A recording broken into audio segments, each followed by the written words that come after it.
just need to open the video that is being streamed live. Look for the chat box on the side or bottom of the video player. This is where you can type your message. Click inside the chat box and use your keyboard to type out what you want to say. You can type words, use emojis, or even ask questions. Once you've typed your message, press the enter key on your keyboard or click the send button. Your comment will then appear in the chat for everyone watching the live stream to see. If you want to send another comment, just type it in the chat box again and press enter or send. Your new comment will show up below your previous one.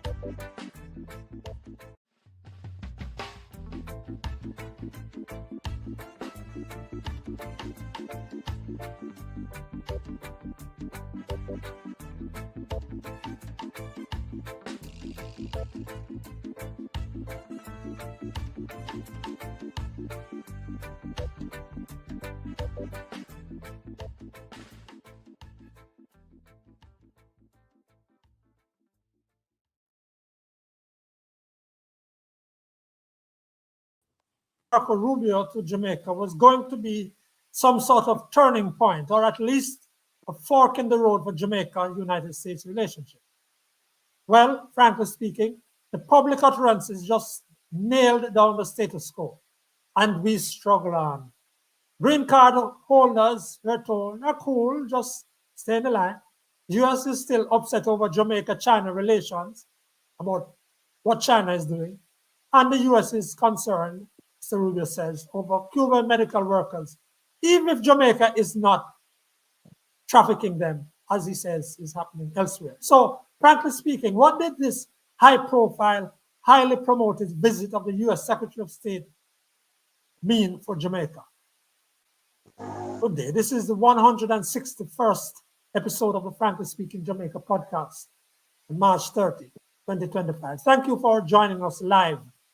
We welcome your comments on the channel using the procedures as described earlier.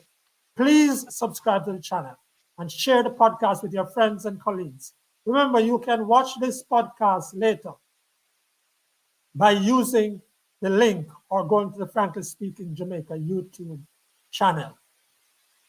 Welcome to our guests, US-based attorney at law and public advocate Donald Vernon, and he's in a specific type of law, we're told, elder law, which we're not going to do that too much today, but we'll call upon his wide knowledge and his immigration law expertise as well.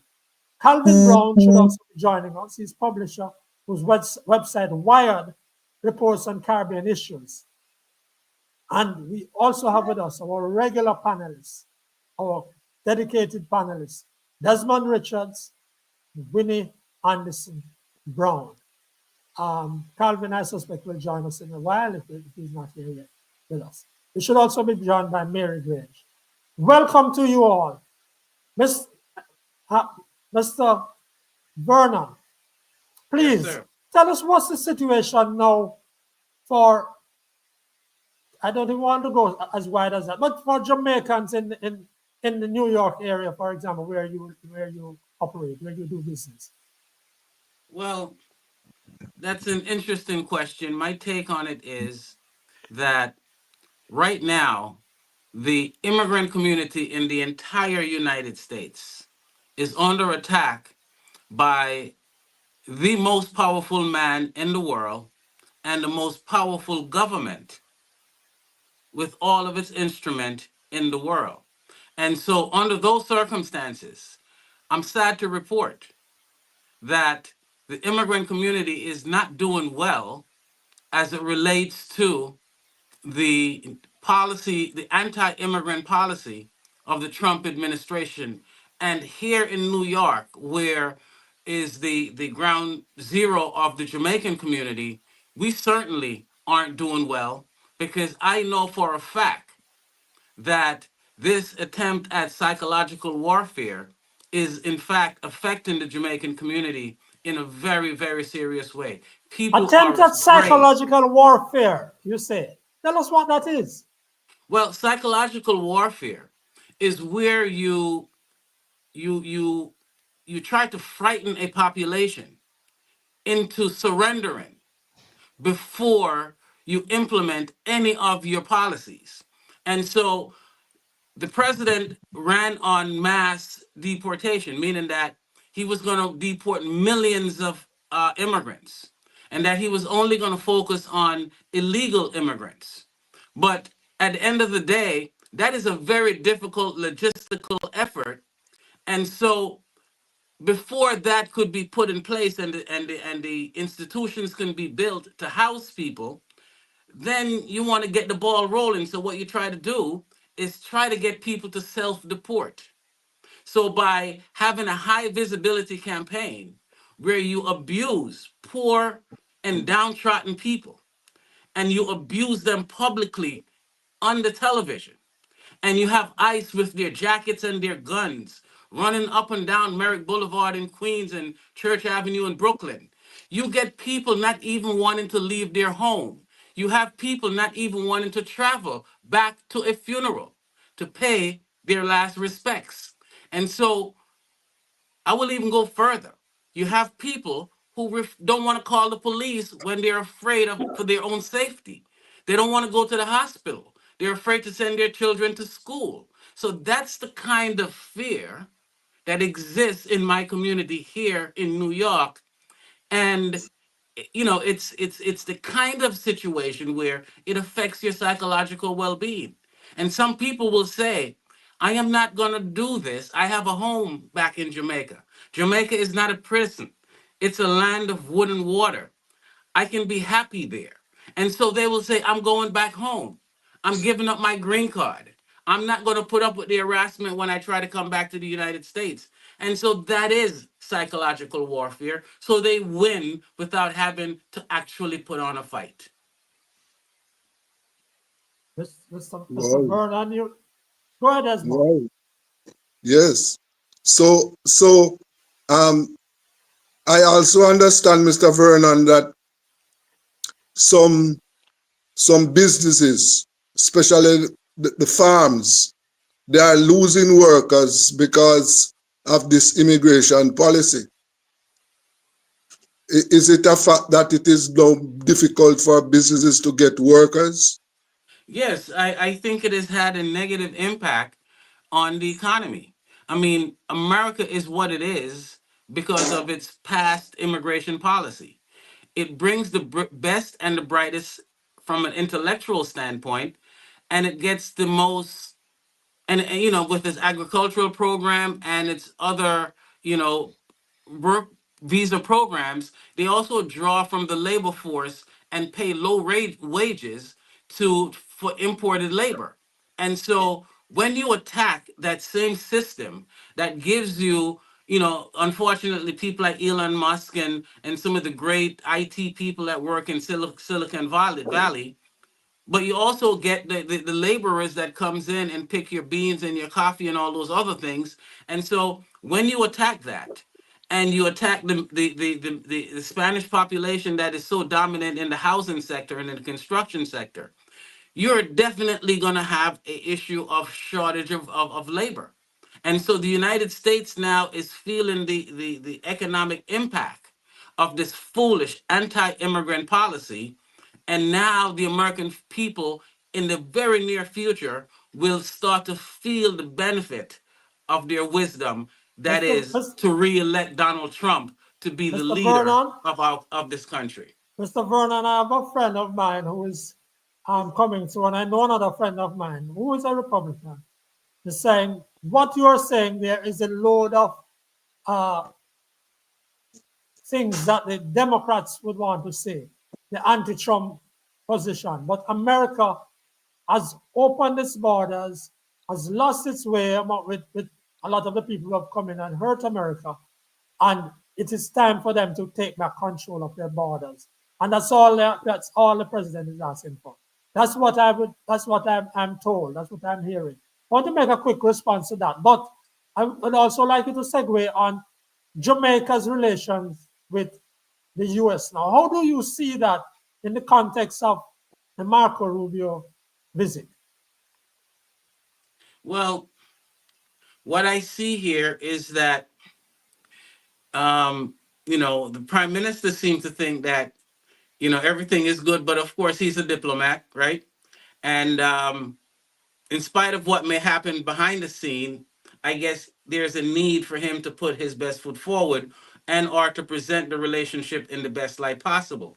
But based on what I heard and when I watched that press conference, I am very much concerned that the relationship is strained or will be strained in the very near future. One of the things that and I think that is applicable for the entire Caribbean, because the issue, one of the main issues, is that the Americans are unhappy with the relationship between China and Caribbean governments and between Cuba and Caribbean governments. The Americans are unhappy with that. For example, in Guyana, the president, the Secretary of State, was quoted as describing one of the newly built highways as a concussion. Meaning he traveled on the highway and he said it was so bumpy, and said he gave it as an example of what the Chinese did. And in fact, that highway was built by contractors. The Chinese had nothing to do with that highway. So what you said there is applicable. The visit last week was to tell the Caribbean government what America want to be done. That is the purpose of that visit. Well, and one of the things that came up in that regard, Desmond, is the Cuba-Caribbean relationship. Jamaica, in our particular case, Jamaica-Cuba relationship, especially with the medical workers. And we have the comments from the press conference. I'm going to ask Joshua to bring it up as soon as possible, just to let us hear the comments from both Marco Rubio and the Prime Minister.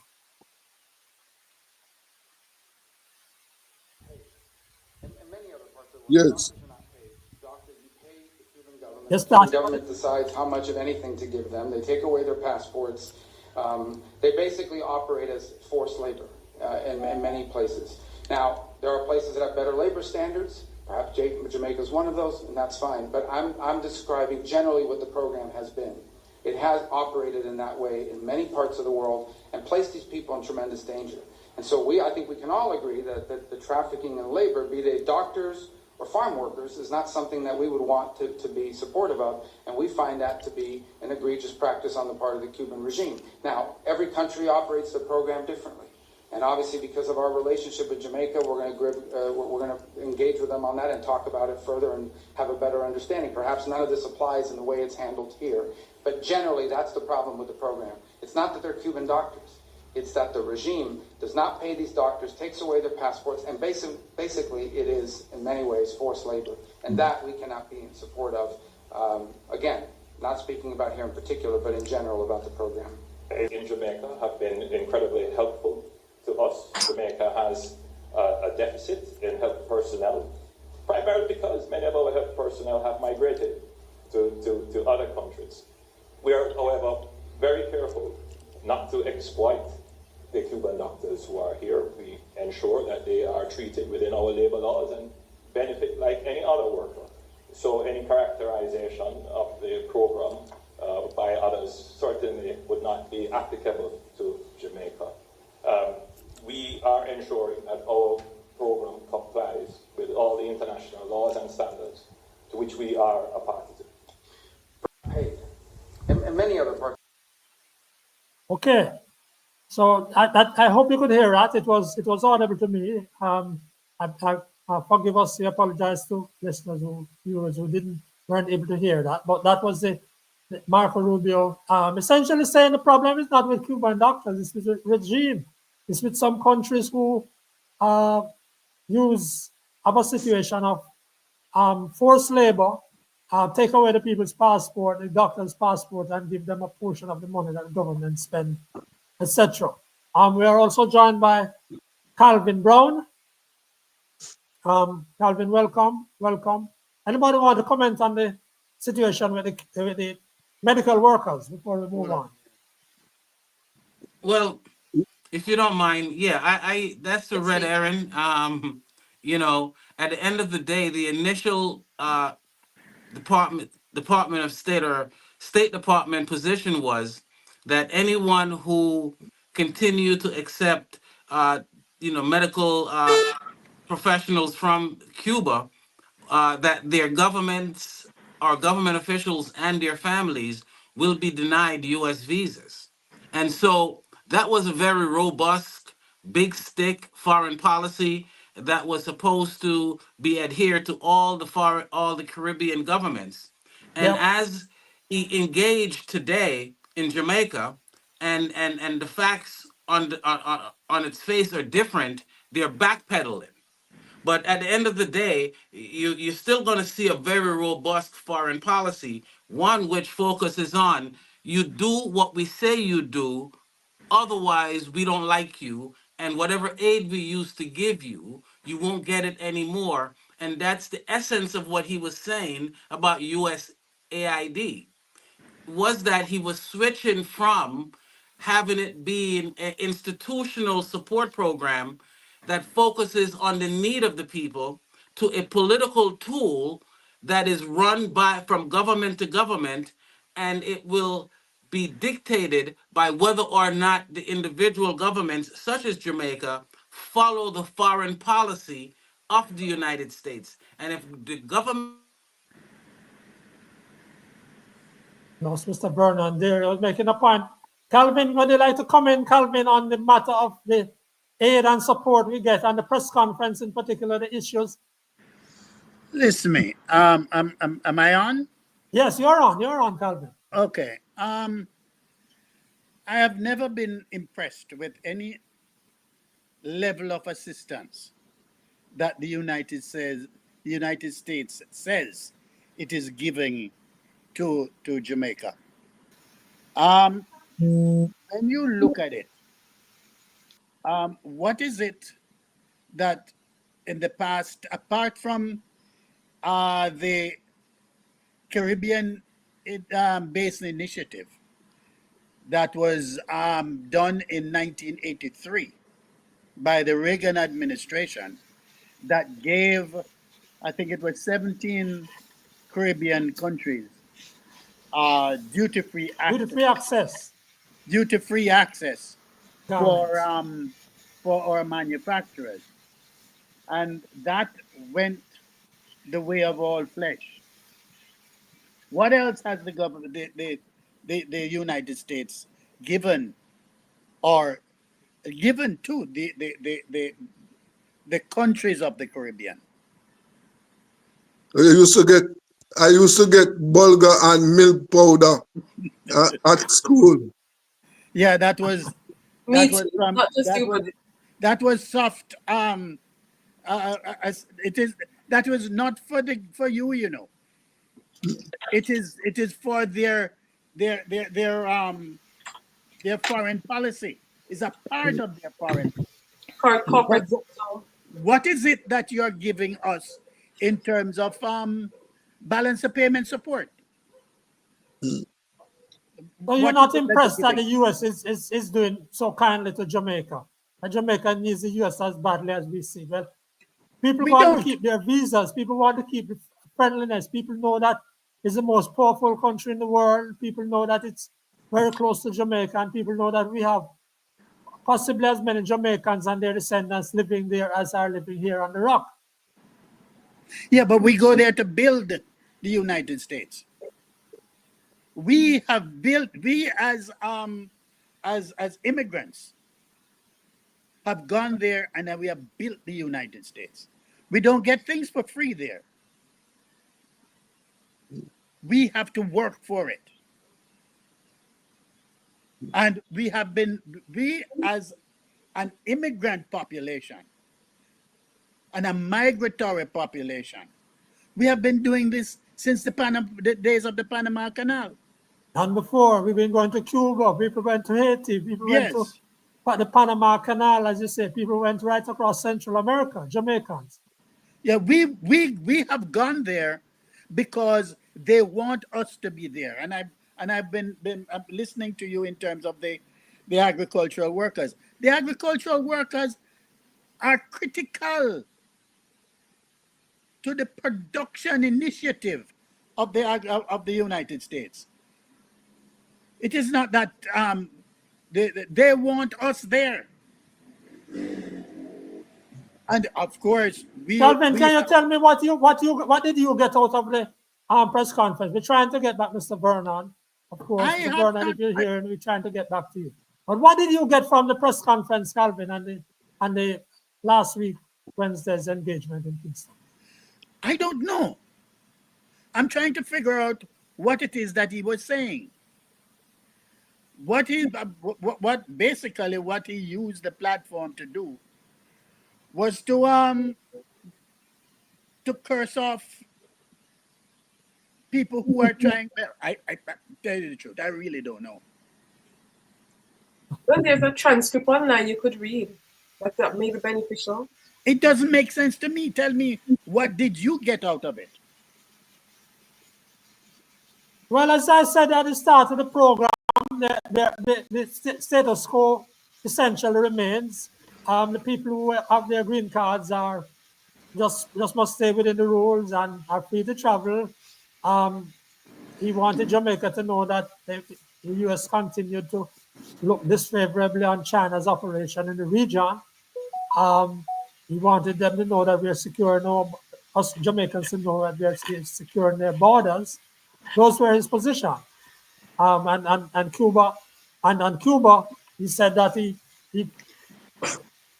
feared that what was happening in some places was a situation where the Cuban workers were being abused in the benefit of the regime, and that it wasn't difficult with the Cuban doctors so much. Those were the positions. But you were not impressed, Calvin. No, because look, he came to us with a position of it's really a Marco Rubio.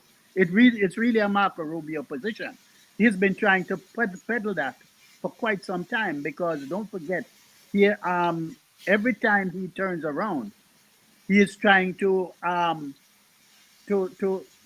find a way to ensure that the 60-year-old embargo that the United States has placed on Cuba is still there.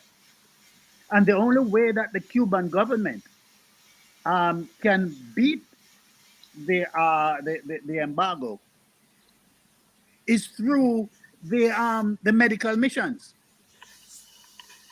And what is the difference between the medical missions and the agricultural farm workers? Farm workers. Yeah. Farm workers, will we say? Yeah, they're doing the very same thing that the Cuban government is doing in terms of their farm workers program. So what's the story? My friend Calvin Brown is not impressed. Mary, were you impressed by the visit? Very impressed, Mr. Matt. I am very impressed with how Prime Minister Holness handled and represented Jamaica. As you know, I'm a Prime Minister Holness fan, and I am also very impressed with how Minister Rubio handled himself. The meeting, the purpose was achieved. As an ambassador going to visit countries, is a part of his job, and he came. And of course, we expect him to come with the message of the United States to uphold the United States agenda, and he did just that. Represented himself very well, and I was very impressed. Not surprised that Jamaica would have found favor in the eyes of the U.S. as of today, because as you know, even though we're a small country, we are well managed by this administration as well as previous administrations by the opposition. So Jamaica is not one of those countries who will be found culpable in stuff like human trafficking and so on. So as a Jamaican, I feel very proud, and I actually had a dream about President Trump last night visiting me, trying to make a deal with a large plot of land, grassland, that I My have. God. As a Jamaican, I say hail to Well, our Prime Minister and hail to the President of the United States. I see Desmond. Go ahead, Desmond. I would love to comment. Go ahead, Winnie. Jump in, Yes, please. I would love to say this, that whenever we talk of Jamaica, let us remember that Jamaica is the largest English-speaking island in the Caribbean. So when we talk about Jamaica, just remember what Jamaica is. So we like to talk about small, but in the Caribbean, Jamaica is the largest English-speaking island in the Caribbean and the third largest island in the Caribbean. So Jamaica will attract the kind of attention that it did historically, and it will continue to attract that kind of attention. So I just wanted to put that in the mix when we talk about Jamaica. Thank you, Winnie. I mean, well, we could use the term third world as we're classified on the world stage. You see, my position when it comes down to Jamaica and America is different, because you see, I am not part of this cap in hand audience. For example, 90% of the killings in Jamaica. Let me point out that in the English-speaking Caribbean, Jamaica has the largest murder rate. 90% of the killings in Jamaica are done by guns imported from the United States. What is being done? What can America do, and what has America done to help us to prevent illegal guns from coming to Jamaica? And let me also point out that most of the murders in the English-speaking Caribbean are committed by guns imported from the United States. What has it done? Now, one of the things that we must in Jamaica must understand, and that is why Rubio came here. The English-speaking Caribbean is America's backyard, Yes. And historically, we call it the front yard. Historically, we must remember how America treat the Caribbean and Latin America, right? And therefore, what Rubio came to Jamaica and the Caribbean last week is just to hand down to tell the leaders President Trump's foreign policy and what he expects them to do. He just took a message. And that essentially should be his job, Desmond. Absolutely. Well, I am not saying that is not his job, What I am saying is that throughout my lifetime, for the past 60 years, this is how the Caribbean has been treated by America, right? We have been instructed what to do, and those of us who take a different position, like Michael Manley did in the 70s, is punished, right? And killed.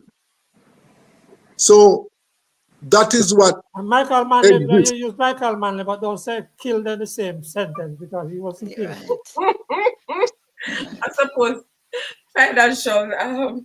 You can't use it in the same sentence. No, I said Michael Manley was punished, and Caribbean and Latin American leaders have been killed by U.S. CIA activities.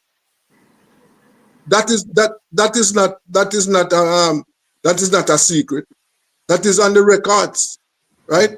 And as a matter of fact, one of the interesting things that I urge listeners and viewers to do now, try and access the CIA papers on Jamaica in the 70s. They are now available.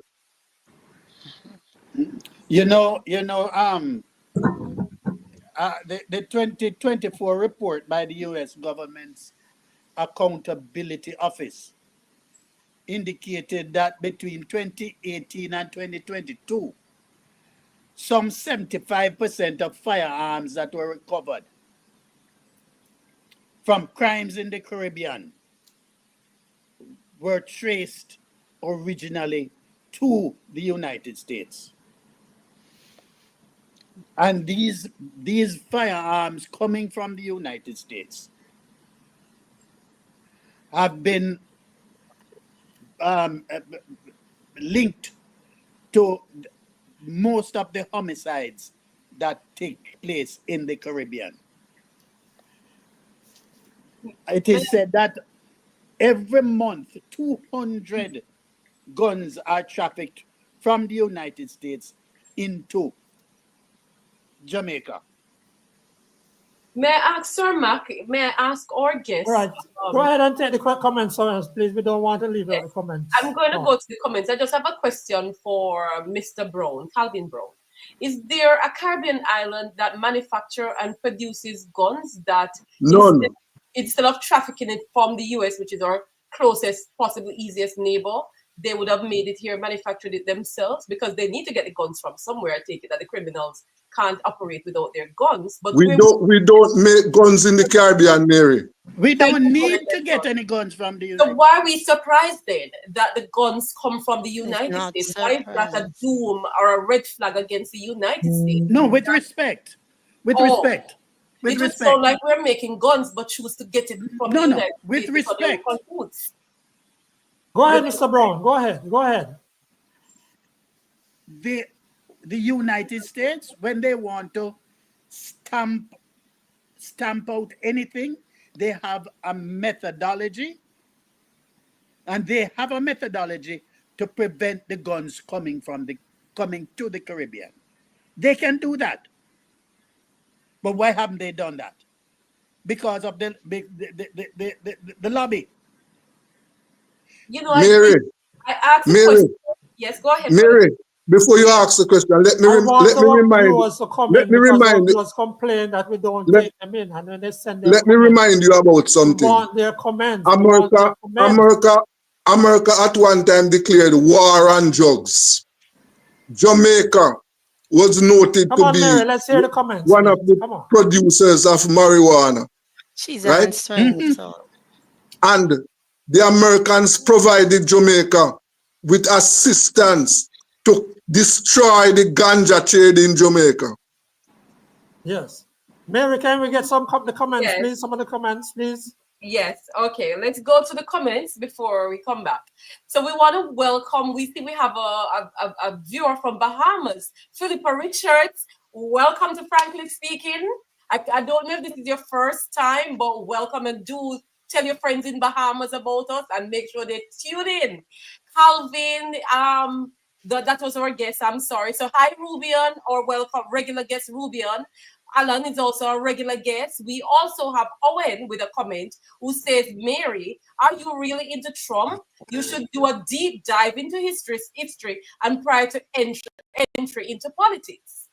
My response is, yes, I support the Republican agenda over the Democratic agenda. Okay. My Lord. And by the way, we just tell our viewers that we really had Mr. Vernon, Donald Vernon, of New York, and we've just been trying to get him back, but we have been having problems. And we're going to end this segment and go over to Winnie on life certificates. But question here, Mary, are you supporting all the things that Trump has unleashed on the United States? Pick up your voice a little, Calvin. I'm hearing. I want to know if Mary is supporting all the nastiness that Trump has unleashed on the United States and the black people in general. It would be stupid of me to say yes. Ultimately, the overall Republican agenda, yes. No, it's not a Republican agenda.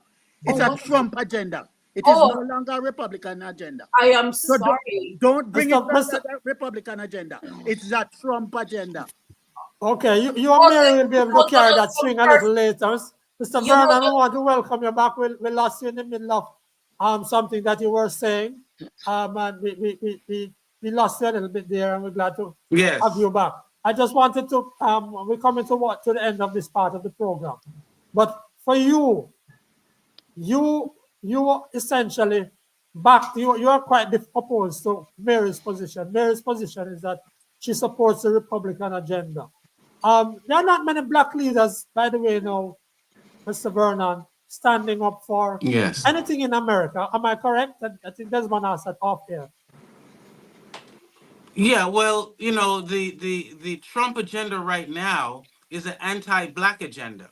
It's an agenda that seeks to take away our rights as equal citizens of the United States. I agree with you. That, in my mind, is, you know, the administration, as I stated before, the strongest man in the world with the strongest government in the world targeting black people. The richest man, not strong. Well, he's the strongest because he has the most power as the president of the United States. He controls the United States military, which he can because he has no respect for the Constitution or for the democratic rule of the United States. And so I'm at a loss for why would we support an agenda, a administration, a leader whose only ambition in life is to subjugate our children and our grandchildren to second-class citizenship. It doesn't matter about his economic policy. It doesn't matter about whether he likes black people or don't like black people.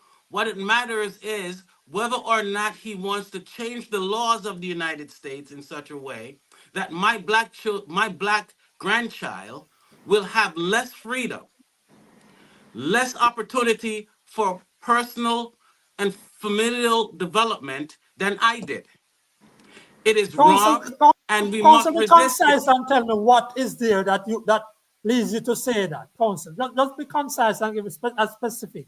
What leads you to say that Trump in America, because Jamaica is a majority black country, as everybody knows, and so we are interested in what happens to black people anyway, including our relatives and friends over there.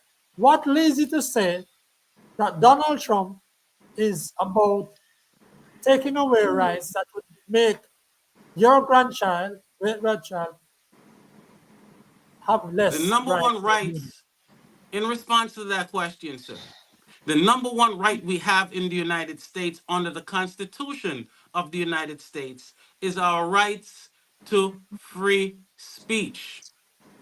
The President of the United States now is trying to shut down free speech in the universities of the United States. No, I have to interrupt you. It's the universities of the United States.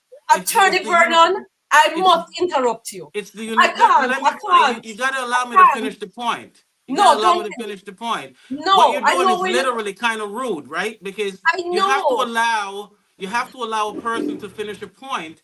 You cannot interrupt them in midstream before you understand the point. Go ahead, Mr. So the point being made here is that if you have laws that's been passed in Florida banning the teaching of Black history in our public schools, we have a problem with that. Those who choose to ignore history or those who choose not to remember history are doomed to repeat it. The last time I checked history, we're coming from a place where we were enslaved. We were treated as second-class citizens. We had no rights. And so I don't want that history to be repeated. And so I need to be able to speak. I need to be able to speak and to speak my truth to power. That's how a democracy works. And we have a president that is also anti-democratic in every possible way. And so that's why we have a problem as a immigrant community, because we are an insular minority and we're the ones that get hurt when we lose democracy. Allow Mary to respond. She's going to read a comment first and then she's going to respond. Yes. We have Israel, who just came in. Guns don't kill people. People with guns kill people, Israel. I endorse that thought. Thank you, Israel. I am just outraged, for want of a better word. Where were people like you, Attorney Vernon, and Mr. Calvin, with you managed to put a negative spin on every sunshine that shines? When the Democratic agenda banned people like me from free speech because we have a position that did not line up with your term that you use, your own truth, because we know we're entering into a world of own truth where everybody was given the right to speak their own truth as a part of liberty. But then it turned out to be only one set of people could really speak the truth. Because if I say to somebody, you're doing something abominable or wrong, then it became a hate crime. Where were you then to have spoken out to support people like us at that time? But I noticed that you guys are very vocal about President Trump's policies because you see it as curbing your freedom of speech. It's just plain hate, and you're accusing President Trump of hate. But what I see happening with people like you and you is plain hate, and there's no way around it. It just needs to stop. Hate must stop. Somewhere let it stop with you. Okay, Calvin, quick response, and Mr. Vernon, quick response before we close out this section. Just want to find out, what is it that the Democrats have done you, Mary, that you say that they have... Don't personalize it, Calvin. Huh? But she did. What? It's their agenda, Mr. Calvin, that I have a problem with. As a body, a political body, each government or party, the Republican on one and then the Democrat on the next, has put forth their agenda. And when I look at what each party was portraying or lobbying for, I found more abominations in the Democratic agenda than in the Republican agenda. Not saying any of them are all perfect or all bad or all good. I just found more points of affiliation with me, with the Republican, than with the Democrat. So let's hear Mr. Vernon, quick point, because we're closing off this section. Mr. Vernon. Just real quick. I just want to say that, there's always, our parents always tell us that two wrongs doesn't make a right. I strongly disagree that the Democrat Party is an anti-First Amendment party, anti-free speech party. And so even if you were to take the position that they are, it doesn't justify the champion of free speech, which was the Republican Party, from now being an anti-free speech party. You can't be for one thing one day and to be against it the next day, especially when it's a core constitutional issue. What happened to the party that supported the Constitution of the United States? That same party that is now standing the First Amendment on its head. It's a shame. The democracy cannot survive without the First Amendment, and this party and the President of the United States is clearly anti-First Amendment. Okay, all right. We know we can't keep that debate going, but we were very glad for the inputs. They're straight up, straightforward, and we appreciate them. I really want to thank Richard Vernon, who started off the program with us, and Calvin Brown, who came in later on. He should have come in a little bit earlier, but we had issues there, who have really helped us to get the matter going of Rubio in Jamaica and the broader context of what's happening to our people in the United States and Jamaica U.S. policy. Mr. Vernon, you are also, what do you call it? It's not what you call it. You're also involved in elder law and estate planning law. And as we have already said to you, we are booking you down the line to talk about that, because I have to check with my friends-in-law here, but that's it's a very embryonic stage in Jamaica. So I want to thank you, and we will have you back, sir, once you contact. Thank you so much. And thank you very much as well, Calvin, for joining us. My pleasure. Although late.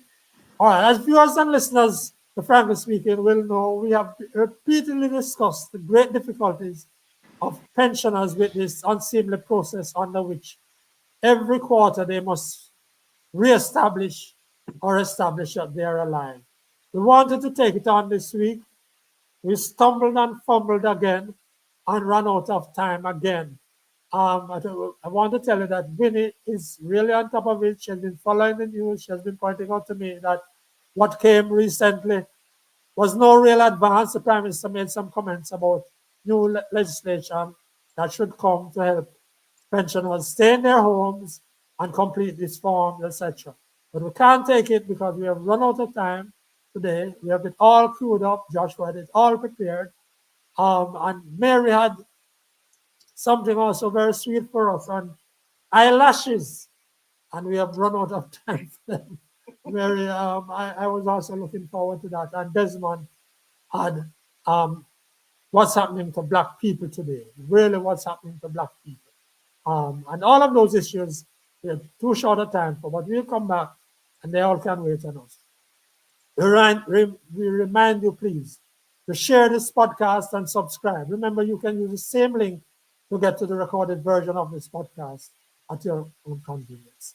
Thanks to our special guest, Calvin Brown, journalist, publisher of Wired, and attorney in New York area, Donald Vernon. Thanks to regular panelists, presenters Desmond Richards, Winnie Anderson Brown, and Mary Gray. Thanks to the technical producer, Joshua Black of Joshua Black Media Services. He had everything all prepared for us today, and we didn't get a chance to get them on the screen. And to your viewers, thank you. I'm Frankly McKnight. Until then.